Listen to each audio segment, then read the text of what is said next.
Showbiz news से आपको खबर दें, मारूफ टीवी मेज़बान और स्कॉलर आमिर लियाकत की पहली बरसी पर शोबिज़ शख्सियात ने उनके बुलंदी दर्जात और लवाहिकीन और मदाहों के लिए सब्र जमील की दुआ की है। साबिका अहलिया बुशरा इकबाल ने आमिर लियाकत की पहली बरसी पर शोबिज़ सितारों के पैगामात को सोशल मीडिया पर शेयर किया। आमिर लियाकत की बरसी पर अदाकार यमुना जैदी, निदा यासिर, अदाकार साजिद हसन और अदाकारा बुशरा अंसारी ने अपने ख्यालात का इजहार किया। सीनियर अदाकारा बुशरा अंसारी ने अफसोस का इजहार करते हुए कहा कि लोग आमिर लियाकत को याद करते हुए उनकी वो तमाम खसूसियात भूल जाते हैं जिसकी वजह से उन्होंने काफ़ी शोहरत पाई। मेज़बानी से अदाकारी तक का सफ़र तय करने वाली पाकिस्तानी शोबिज़ इंडस्ट्री की खूबरू मेज़बान अदाकारा माहिरा खान ने इंकशाफ किया है कि उन्हें पाकिस्तानी फिल्मों से ज़्यादा ड्रामे पसंद हैं। पाकिस्तानी ड्रामों को उनकी हकीकत से करीब तरीन और मुख्तसर कहानियों की वजह से दुनिया भर में पसंद से और शौक से देखा जाता है।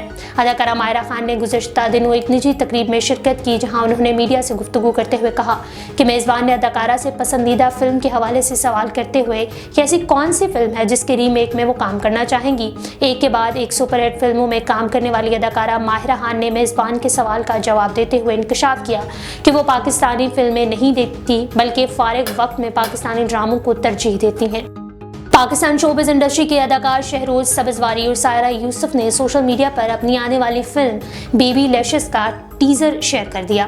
फिल्म को रवां बरस फरवरी में रिलीज़ किया जाना था, ताहम उसे ज़्यादा से ज़्यादा नाजरीन तक पहुँचाने के लिए रिलीज़ की तारीख को आगे बढ़ाने का फैसला किया गया। अब शहरोज और सायरा की रोमानवी फिल्म बेबी लैशेस को ईद उल अज़हा पर रिलीज़ किया जाएगा, जिसका मद्दाहों को रवां साल के आगाज़ से इंतज़ार था।